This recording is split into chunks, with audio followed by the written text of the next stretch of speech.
ગુજરાતના ઘેર ઘેર જાણીતી એક લોકગીતની લીટી, હાજી કાશમ તારી વીજળી રે મધ દરિયે વેરણ થઈ. આ ગોજારી દુર્ઘટના ઈસવીસન 1888ના નવેમ્બર માસની 8મી તારીખે કારતક સુદ 5ને ગુરુવારનો દિવસ હતો. કચ્છનો માંડવી બંદરનો દરિયો આજે જાણે ગાંડો તૂર બન્યો હતો. એ માંડવી બંદરના કિનારે બપોરના 12 વાગ્યે એક નવી નકોર સ્ટીમર લાંગરી હતી.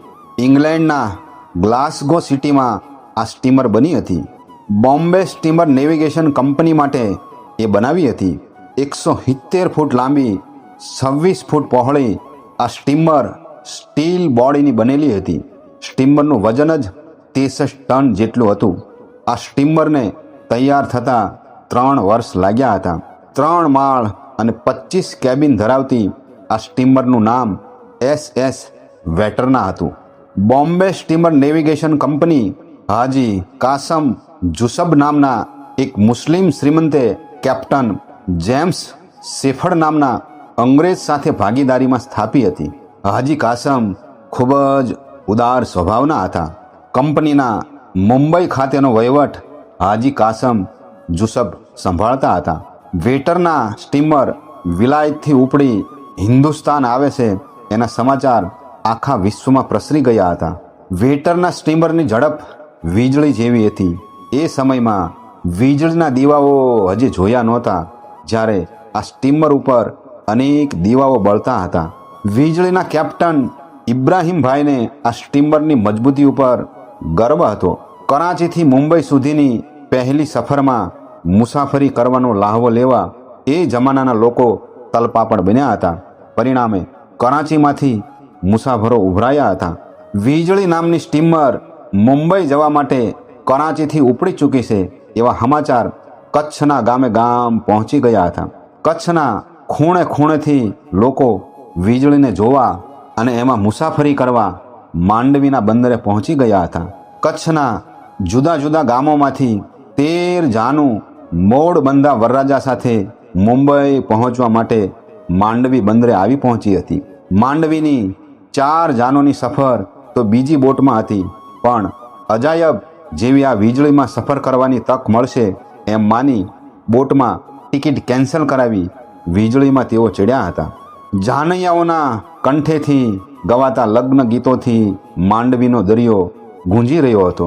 લગ્નનું શુભ મુહૂર્ત જોનારા ગોર મહારાજો પણ પોતાના યજમાનો સાથે મુંબઈ સુધી જવા જાનમાં જોડાઈ ગયા હતા. એ જ અરસામાં મુંબઈમાં મેટ્રિકની પરીક્ષા શરૂ થવાની હતી. એ જમાનામાં મેટ્રિકની પરીક્ષા આપવા મુંબઈ જવું પડતું. ઉજ્જવળ ભવિષ્યના સપના જોતા વિદ્યાર્થીઓ પણ વીજળીમાં બેઠા. કચ્છના સેંકડો મુસાફરોને લઈને વીજળી સાગરપટ ઉપર ચાલવા લાગી. વળાવવા આવેલા સૌ સ્વજનોએ હાથ ઊંચા કરી વીજળીને વિદાય આપી. થોડા કલાકોમાં જ વીજળી રૂપેણ બંદર થઈને દ્વારકાના કિનારે લાંગરી. દ્વારકાથી મુસાફરોને લઈને વીજળી પોરબંદર જવા માટે ઉપડી. વીજળી રવાના થઈ ને થોડી જ વારમાં આકાશમાં કડાકા ભડાકા થવા લાગ્યા. એકાએક દરિયાના પાણી ઉછળવા લાગ્યા. ઉછળતા મોજા વચ્ચે વીજળી હાલક ડોલક થવા લાગી. વીજળીનો કપ્તાન ઇબ્રાહીમ મહાકાય વીજળીની તાકાત ઉપર મુસ્તાક હતો. વીજળી પોરબંદર પહોંચી. પોરબંદરથી તેમાં એક જાન અને મેટ્રિકના વિદ્યાર્થીઓ ચડવાના હતા. પોરબંદરના દરિયામાં વીજળી પહોંચી ત્યારે આકાશમાં વીજળીના કડાકા ભડાકા સાથે ડુંગર જેવડા મોજા ઉછળવા લાગ્યા હતા. એ સમયે પોરબંદર રાજ્યનો વહીવટ લેલી નામના અંગ્રેજ અમલદાર સંભાળી રહ્યા હતા. એમની અનુભવી આંખો દરિયાના આ તોફાનને પામી ગઈ હતી. તેઓ વીજળીના કપ્તાન પાસે જઈ અને આ તોફાન શમી ન જાય ત્યાં સુધી વીજળીને પોરબંદરમાં જ થોભી રાખવાની વિનંતી કરી. પણ વીજળીના કપ્તાન ઇબ્રાહીમને વીજળીની શક્તિનું ગુમાન હતું, એટલે તેમણે લેલી સાહેબની વાત માની નહીં. ત્યારબાદ લેલી સાહેબે જે કોઈ મુસાફરો પોરબંદર ઉતરી જવા માગતા હોય એને તમામ મદદ આપવાની ખાતરી આપી અને પોરબંદરથી કોઈ મુસાફરોને વીજળીમાં એમણે ચડવા ન દીધા. લેલી સાહેબની વાત માનીને પણ કોઈ મુસાફરો વીજળીમાંથી ઉતર્યા નહીં. આખરે લેલી સાહેબની મરજી ના હોવા છતાં વીજળી પોરબંદરથી ઉપડી. વિલાયતમાં બનેલી વીજળી દરિયો તો શું, ઉપરવાળો પણ આ સ્ટીમરને કાંઈ કરી શકે એમ નથી એવો સ્ટીમરના કપ્તાનને વિશ્વાસ હતો. આશરે 1400 મુસાફરો સાથે ઉપડેલી વીજળી પીઠી ભર્યા વરરાજા, 13 જાનના જાનૈયા અને જાનડિયું, કોઈ આશાભરી બેન ના ભાઈઓ, કોઈના પિતા તો કોઈની દીકરીઓ, કોઈની માતાઓ, કોઈની પત્નીઓ, એ સૌ વીજળી સાથે મહાસાગરના અગાધ જળમાં સદાને માટે પહોંચી ગયા. એ વીજળીનું શું થયું, ક્યાં ડૂબી, કેમ ડૂબી, એ આજની ઘડી સુધી કોઈ જાણી શક્યું નથી. અને લોકોએ ગાયું, હાજી કાસમ તારી વીજળી રે મદ દરિયે વેરણ થઈ. શેઠ કાશમ તારી વીજળી રે મદ દરિયે વેરણ થઈ. ભુજ અંજારની જાનું રે જૂતી જાય છે અંજાર શેર. 10 બજે તો ટિકટું લીધી જાય છે શેરો શેર. કાશમ તારી વીજળી રે મદ દરિયે વેરણ થઈ. 13 જાનું સામટી જૂતી બેઠા કેસરિયાવર. 14 વિશુમાય શેઠિયા બેઠા છોકરાનો નહીં પાર. કાશમ તારી વીજળી રે મદ દરિયે વેરણ થઈ. 11 બજે આગબોટ હાકી જાય છે મુંબઈ શહેર. ઉત્તર દખણના વાયરા વાયા, વાયરે ડોલ્યા વાણ. કાશમ તારી વીજળી રે મદ દરિયે વેરણ થઈ. મોટા સાહેબની આગબોટ મળ્યું વીજને પાછી વાળ. જહાજ તું તારું પાછું વાળે રોગ તડાકો થાય. કાશમ તારી વીજળી રે મદ દરિયે વેરણ થઈ. પાછી વાળું મારી ભોમકા લાજે અલ્લાહ માથે એમાન. આગ ઓલાણીને કોયલા ખૂટ્યા વીજને પાછી વાળ. કાશમ તારી વીજળી રે મદ દરિયે વેરણ થઈ. મધ દરિયામાં મામલા મચે વીજળી વેરણ થાય.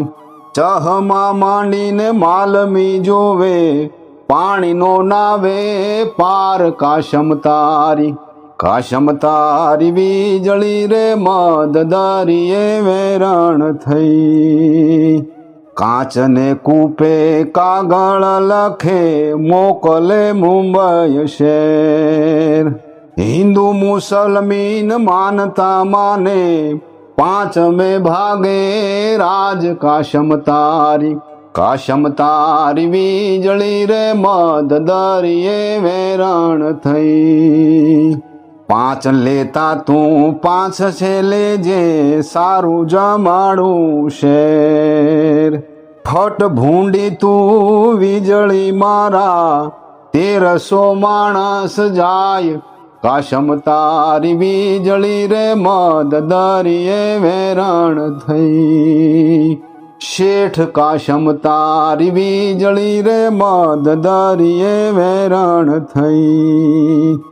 વીજળી કે મારો વાંક નહીં વીરા લખિયલ 6ઠી ના લેખ. વીજળી કે મારો વાંક નહીં વીરા લખિયલ 6ઠી ના લેખ. 1300 માણસો હામટા બુડ્યા કેસરિયા વર. કાશમ તારી વીજળી રે મદ દરિયે વેરણ થઈ. ચૂડીએ કોઠે દીવા જલે ને જુએ જાનું કેરી વાટ.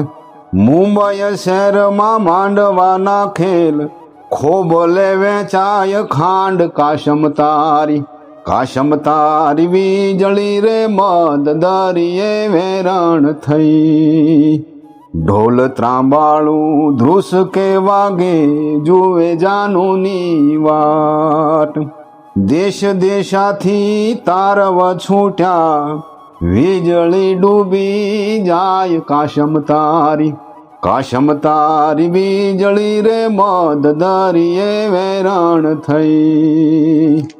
વાણીઓ વાંચે ભાટિયા વાંચે ઘર ઘર રોણા થાય. પીઠી ભરી તો લાડડી રૂવે માંડવે ઉઠી આગ કાશમ તારી. કાશમ તારી વીજળી રે મદ દરિયે વેરણ થઈ. સગુરુવે એનું સાગવી રૂવે બેની રૂવે બારે માસ. મોટા સાહેબે આગબોટ હાંકી પાણીનો નાવે પાર કાશમ તારી. કાશમ તારી વીજળી રે મદ દરિયે વેરણ થઈ. મોટા સાહેબે તાગજ લીધા પાણીનો નાવે પાર. સાહેબ મઢમ બે દરિયો ડોળે પાણીનો આવે તાગ કાશમ તારી. કાશમ તારી વીજળી રે મદ દરિયે વેરણ થઈ. શેઠ કાશમ તારી. કાશમ તારી વીજળી રે મદ દરિયે વેરણ થઈ.